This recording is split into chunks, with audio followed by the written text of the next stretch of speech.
जय हिंद एवरीवन। आप सबका आपके YouTube चैनल राष्ट्र सेवा पे स्वागत है। आज हम अपनी स्टैटिक जीके की प्लेलिस्ट को आगे बढ़ाएंगे और आज हम डिस्कस करेंगे about the classical languages. Although classical language related recently अभी द हिंदू में आर्टिकल भी आया था, जिसमें हम देखते हैं कि सेंट्रल गवर्नमेंट यहाँ पर कुछ न्यू क्राइटेरियाज में यहाँ पर लेकर आने वाली है, क्राइटेरियाज में चेंजेस लेकर आने वाली है। तो इससे पहले आपने देखा कि महाराष्ट्र की तरफ से मराठी लैंग्वेज को भी यहाँ पर स्पेशल टैग देने की लॉन्ग डिमांड चल रही है। क्लासिकल लैंग्वेज नॉर्मल जो हम शेड्यूल 8 में करते हैं वो इनसे हटकर हैं। ऑल्दो ये 6 अभी एट प्रेजेंट क्लासिकल लैंग्वेज हैं, ये 6 की 6 एट प्रेजेंट ऑफिशियल लैंग्वेज भी हैं under schedule 8। Done. Ministry of culture सबसे पहले नोडल मिनिस्ट्री है, ये इंपॉर्टेंट है आपके लिए। First fact. सेकंड फैक्ट कि क्या गाइडलाइंस हैं, क्या क्राइटेरिया है जिसके बेस पे क्लासिकल लैंग्वेज का स्टेटस किसी भी लैंग्वेज को मिलता है। एंड अगर स्पेशल डिमांड उठ रही है मराठी की यहाँ पर, ठीक है, तो क्या यहाँ पर बेनिफिट्स हैं क्लासिकल लैंग्वेज के आपके पास लेने के बाद। Done.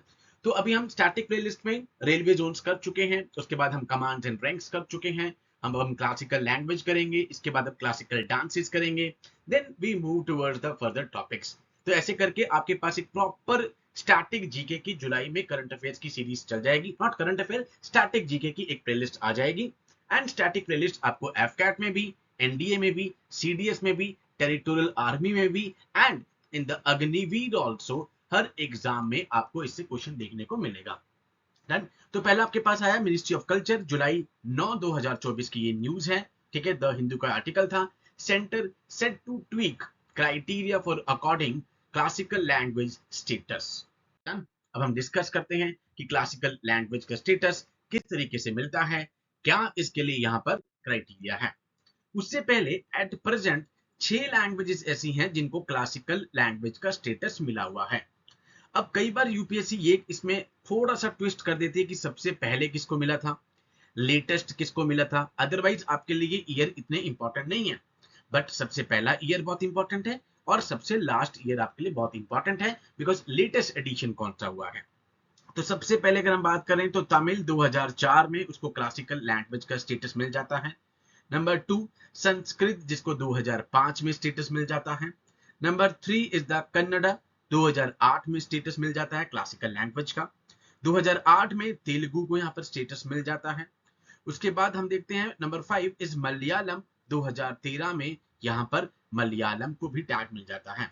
And finally 6th number पर हम देखते हैं कि उड़िया, 2014 में यहाँ पर उड़िया को स्टेटस मिलता है, द लेटेस्ट वन। तो 6 क्लासिकल लैंग्वेजेस हमारे पास हैं। एंड इंपॉर्टेंट ये है कि जितने भी क्लासिकल लैंग्वेजेस ये भी हैं 6 की 6, ये 8th शेड्यूल जिसमें ऑफिशियल लैंग्वेजेस की बात करी गई है। इनिशियली आपके पास 14 लैंग्वेजेस थी 8th शेड्यूल में, जो एट प्रेजेंट 22 लैंग्वेज हैं। कौन सा मंत्रालय यहाँ पे रेगुलेट करता है, तो गृह मंत्रालय, मिनिस्ट्री ऑफ होम अफेयर्स यहाँ पर रेगुलेट करते हैं। 8th शेड्यूल में ऐड होने के लिए भी बहुत सारी लैंग्वेजेस की डिमांड जा चुकी है गृह मंत्रालय के पास, बट एट प्रेजेंट कोई भी क्राइटेरिया नहीं है 8th शेड्यूल में लैंग्वेजेस को एडिशन करने का।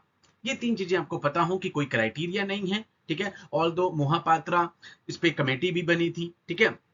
तो कमेटीज आपके लिए इतनी इंपॉर्टेंट नहीं है। अभी आपको याद रखना है कि 14 से 22, ठीक है, उसके बाद 8 शेड्यूल, कोई क्राइटेरिया नहीं है, एमएचए यहाँ पर नोडल मिनिस्ट्री है। Done. But when it comes to the classical language हमारे पास मिनिस्ट्री ऑफ कल्चर यहाँ पर आ जाती है। अब क्या क्राइटेरिया है, तो ये 4 क्राइटेरिया आपके पास आ रहे हैं। Number 1, high antiquity of its early text recorded history over a period of 15 to 2000 year, 1500 से 2000 year high antiquity of its text होने चाहिए, रिकॉर्डेड हिस्ट्री होनी चाहिए उस पर्टिकुलर लैंग्वेज की। A body of ancient literature which is considered a valuable heritage by generation of speaker, second condition इसके लिए criteria है। जो लिटरेरी ट्रेडिशन है वो ओरिजिनल होना चाहिए, वो बोरोड नहीं होना चाहिए अनदर स्पीच कम्युनिटी से। नंबर 3 आपके पास आ गया। एंड नंबर 4 अब आपके पास क्या आया कि जो क्लासिकल लैंग्वेज और लिटरेचर है being distinct from the modern, there may also be discontinuity between the classical language and its later forms और इट्स ऑफशूट्स। डन। ये डिस्टिंक्ट होनी चाहिए फ्रॉम द मॉडर्न। तो ये 4 आपके पास क्राइटेरिया आते हैं क्लासिकल लैंग्वेजेस के लिए। ये चारों अब आपके सीडीएस के लिए इंपॉर्टेंट है, सीएपीएफ के लिए इंपॉर्टेंट है, बट आपसे एफकैट में ये नहीं कोई भी पूछेगा। अब आपको वहां पे इतना पता हो कि 6 लैंग्वेज कौन सी हैं। अब बेनिफिट्स कौन से होंगे कि सर जो एडिशन करने के लिए लैंग्वेजेस डिमांड कर रही हैं कि हमें ऐड कर दो, इससे बेनिफिट क्या हो रहा है। तो 2 मेजर एनुअल इंटरनेशनल अवार्ड्स हैं for the scholars of eminence in classical Indian languages में, जो 6 आपके पास आई हैं अभी। सेंटर ऑफ एक्सीलेंस सेटअप किया जा सकता है, नंबर 2 आपके पास आ गया। UGC is requested to create or to start at least in the central universities a certain number of professional chairs यहाँ पे स्टार्ट कर सकती है UGC क्लासिकल लैंग्वेजेस जो भी डिक्लेयर होती हैं।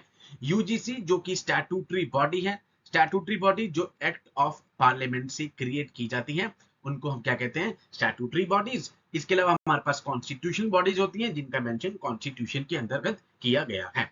ठीक है, तो ये आपके पास है इसके बेनिफिट्स कि क्या बेनिफिट्स होंगे। तो इस पूरे सेशन में आपको ये लैंग्वेजेस याद रखनी है कि कौन सी 6 हैं, सबसे पहले कब मिली, सबसे लेटेस्ट उड़िया।